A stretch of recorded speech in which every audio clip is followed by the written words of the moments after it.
talk to you about the Service Level Management process.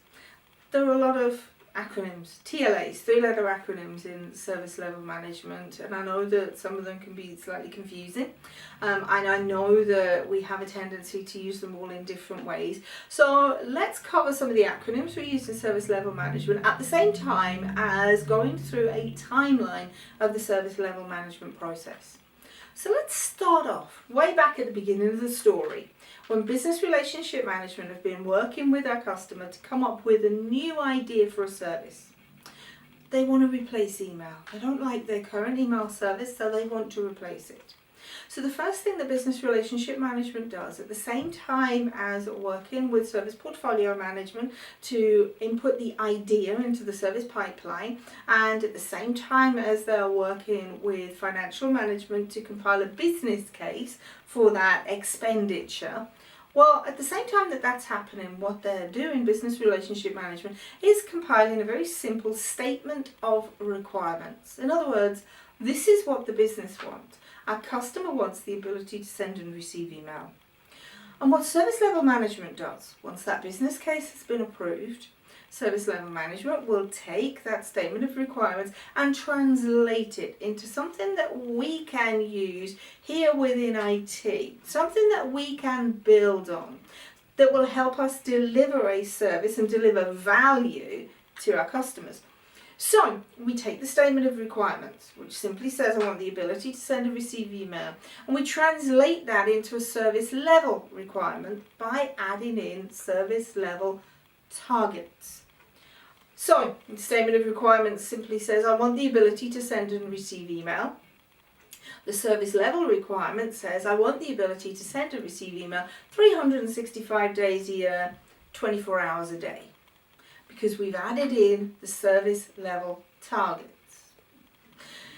Now, we don't just agree those service level targets immediately, do we? Of course we don't. No, what happens is over a period of time, throughout the design and throughout the development and then the building, testing, and then the deploying of that service, we're negotiating those targets, because we start off right at the very beginning with, I want the ability to send and receive email. Well, okay, Mr. Customer, that's going to cost you $10 million a year.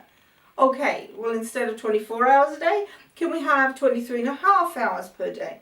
Right, well, that's going to cost you $5 million. And so throughout design, we're negotiating. But then as we start to build, we discover things that we hadn't thought of before. So we discover that perhaps this one component, well, actually, we cannot build with that particular component because it's now obsolete. That particular server is no longer a manufacturer, so we have to use another server.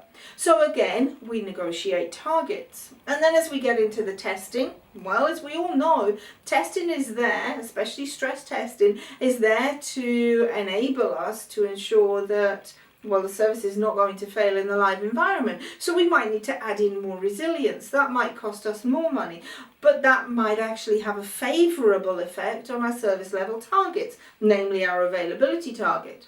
So right the way throughout design and transition, we are negotiating those targets. And in fact, we don't stop negotiating those targets. In other words, that SLR doesn't become an SLA, or the SLA, the service level agreement, doesn't get signed until the end of early life support. Now, if you want to know more about the early life support period, then go and take a look at your service transition book. But early life support is that period that happens at the end of service transition. It's where the service is deployed into the live environment, but we haven't quite handed it over to our support teams as yet. It's a hand-holding period. We may implement at that point in time a specialist service desk for that period of early life support. But nevertheless, however we approach early life support, we do not sign the SLA until early life support has been completed. In other words, until we're confident that we can deliver that level of service that we have documented in those service level targets, and that our customers are happy with that level of service that they have documented in that service level target. So that's our SLAs. Now, underpinning those service level agreements, of course, we've got agreements internally within IT. And we call those OLAs, operational level agreements. So let's say we have a service level target in our SLA for support. So when a customer calls up, then they have, once they've contacted the service desk, a 4-hour response for a priority 3 incident. So the service desk hold on to that incident for 4 hours, do they? No, they don't. What actually happens is that incident comes to the service desk, and the service desk know they've got 4 hours within which to respond. But the service desk take a look at that incident and they really don't know whether they can resolve it. So they pass it through to desktop support. Desktop support then pass it through to the server team. And the server team will then pass it through to maybe a third party. All of this has got to happen within that 4 hours. Because the service desk have got to go back to the customer with an update within 4 hours. That's in the service level target. So in order to ensure that those 4 hours are upheld, we have operational level agreements, OLAs, between our service desk and our desktop support team, and our desktop support team and our server team. And these are operational level agreements, very similar to SLAs, but OLAs are internal. So think about the language. An SLA is written in a customer language, an OLA is going to be written in a technical language. I also mentioned that we might need to pass that incident to a supplier, in which case then we're going to have an agreement with the supplier as well, and we call that a UC, an underpinning contract. And it's a contract because it's legally binding. So it may contain penalties and incentives, but it also contains legal clauses too, and it will contain payment details as well, or cost, if you will. Now, both of those agreements, both the OLA and the UC, are both actually underpinning agreements, and they're called that because the targets in both the OLA and the underpinning contract must underpin the targets that are in the SLA. So whatever you have in an OLA and whatever you have in an underpinning contract has got to underpin the targets that exist within the SLA. Here's where it gets complicated though, because I know you're thinking to yourself, right, okay, that kind of sounds fairly straightforward, but you're not going to have, how many SLAs do you have in your organization? And are you going to have an OLA between the service desk and desktop support, one for each SLA? Are you going to have an OLA between desktop support and the server team, one for each SLA? Probably not. I'd like to think that you're only going to have one OLA between the service desk and desktop support, and one OLA between desktop support and the server team. Which means you're certainly only going to have one contract, by the way, between you and the supplier. Every single target that's contained in an OLA and contained in an underpinning contract has got to underpin the targets that are contained in the SLA. Right, so now we've got it in place. Okay, we've got our SLA in place, it's agreed, it's been signed. We've got our OLAs in place, they're agreed, they've been signed, and we've got our contracts in place, they've been signed. So now what? That's it, right? Yeah, okay. Now what we have to do is monitor our performance against those targets. We do that on a regular basis. It might be once a month, it might be every 2 months, it might be every 3 months. That's your decision, it's up to you. So we are going to, on a regular basis, then monitor the performance of our services. So we will produce on a regular basis. Bearing in mind you determine the time, every month, every 2 months, every 3 months, we're going to produce our SLAM charts and our RAG charts. SLAM, Service Level Agreement Monitoring, quite often displayed as RAG, red, amber, green, like the traffic lights. We'll produce those SLAM charts and they will show our performance against those service level targets, whether they're in the SLAs or the OLAs or the underpinning contracts. Now what colour do I want to see on a SLAM chart? Well, everybody always says to me, oh, I want to see green, but I don't. Because you see, value, the delivery of a service is about facilitating the outcomes that a customer wants to achieve. It's about delivering value, and value is perceived. So I want to see whether the customer perceives value.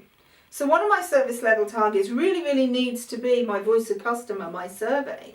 But I also want to get a true reflection on value perception. I can pretty much guarantee that if I see a SLAM chart that is all green, I can go to that customer and I can say, are you 100% happy with the service you're receiving from your service provider? And the customer will always say, well, kind of, but you know, there was this incident. And if that's the feedback I'm getting, then that tells me that your SLAM chart is not a true reflection of value perception. So be careful with your service level targets. This is not just about making us in IT look absolutely great. It's about having a true reflection as to whether we're actually delivering value or not. And these SLAM charts, these RAG charts, are used in our regular SR, that's our service review meeting. And that's a meeting that takes place between service level management and the customer and business relationship management, and perhaps somebody like the service desk manager, for instance. And in that meeting, we discuss performance against those service level targets. And what comes out of those meetings is what we call a service improvement plan. That's our SIP, our SIP. That's to improve, because we know that our SLAM charts aren't always green, and we know that we have areas to improve. And by the way, the actions from a service improvement plan doesn't necessarily have to be just down to the service provider. These can be actions for our customer, or actions for our business relationship manager, or actions for our service desk manager as well. Now, just before we wrap up this particular section on the service level management process, I've just got one thing to say. Service level management does not go on and on and on and on forever for a given service. At least once a year, we should be reviewing the targets, those service level targets within our SLAs and also within our OLAs and within our contracts for relevance. That's relevance to the organisation. So we should be doing this with the business relationship manager to ensure that those targets are relevant for our value delivery to our business. So that's the service level management process in a nutshell. If you have any queries about service level management or any other ITIL processes, then please feel free to drop me an email at the email address below at the bottom of the screen.